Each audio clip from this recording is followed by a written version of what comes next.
Salam guys yang terkasih di dalam Tuhan Yesus Kristus. Salam jumpa kembali dengan sumber artikel media Rohani Parakletos. Pada saat ini pembacaan artikel Rohani Kristen dengan judul Khotbah di atas Bukit Part 3. Target yang maksimal. Dalam kehidupan kita sehari-hari, mengasihi sesama saja sangat sulit, apalagi disuruh mengasihi musuh dan mendoakannya. Kata dunia ini tidak masuk akal karena pada umumnya setiap orang sangat membenci musuh dan tidak mau untuk mendoakan. Padahal ini adalah syarat untuk menjadi anak Allah.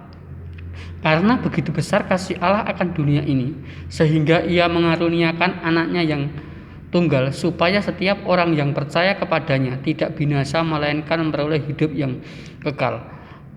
Kasihnya kepada dunia yang diciptakannya begitu besar tanpa kecuali manusia sebagai yang paling istimewa tetap memperhatikan perubahan yang ada di bumi.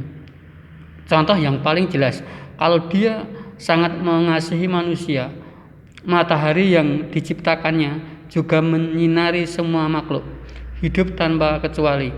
Dalam dunia pertanian, semua orang yang bercocok tanam akan diberi hidup dan menghasilkan sesuatu baginya. Ia tidak memandang orang percaya atau tidak.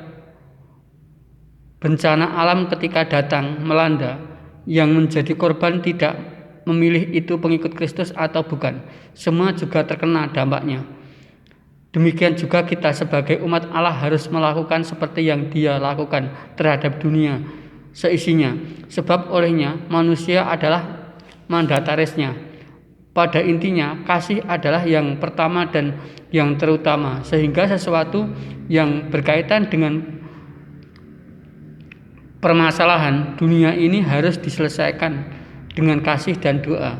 Namun untuk mengasihi musuh dan mendoakannya itu berat untuk dilakukan, karena dunia itu hanya mengasihi orang terlebih dahulu mengasihi, mau memperhatikan apabila terlebih dahulu diperhatikan, mau berbuat baik apabila seseorang terlebih dahulu berbuat baik kepada kita. Ada ungkapan jiwa yang mengatakan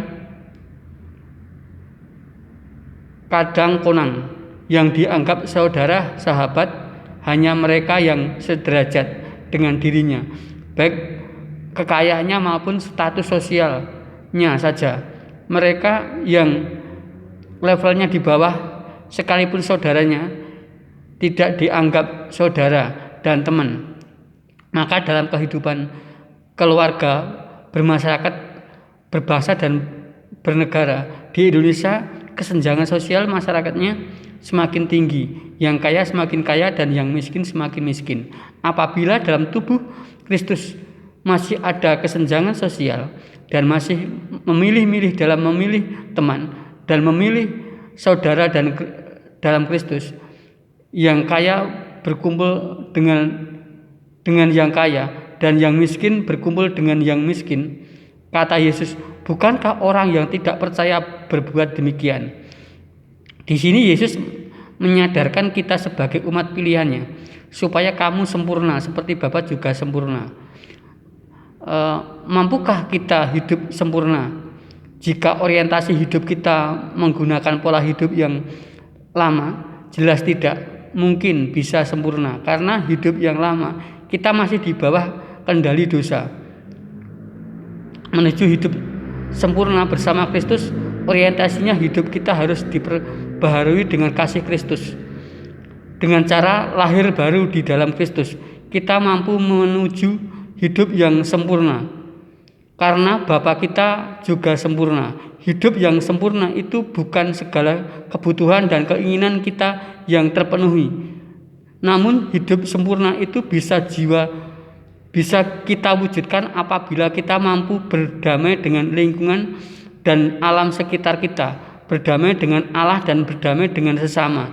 Bagaimana hidup kita bisa sempurna apabila dunia alam raya yang kita tempati ekosistemnya tidak seimbang? Banyak orang sesat pikir di dalam hal menafsirkan tentang kesempurnaan, karena kita selalu berpikir bahwa kesempurnaan itu personal atau pribadi. Itulah pemikiran yang telah dipengaruhi oleh individualisme, padahal kesempurnaan itu adalah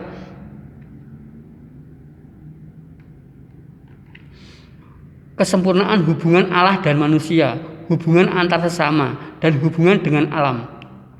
Hubungan antara kita dengan sesama, dengan pulihnya hubungan tersebut, di atas itu juga bisa disebut sempurna. Dan kesempurnaan yang hakiki, yang paling berat dalam membuat kehidupan menjadi sempurna adalah menyempurnakan dunia ini yang telah dirusak akibat dosa, dan mengembalikan pola pikir, pola kerja, dan pola budaya kapitalistik yang telah mendarah daging. Namun dengan kerja-kerja iman dalam Kristus kita dimampukan, dan banyak orang akan dikembalikan kepada kebenaran Allah. Amin. Dan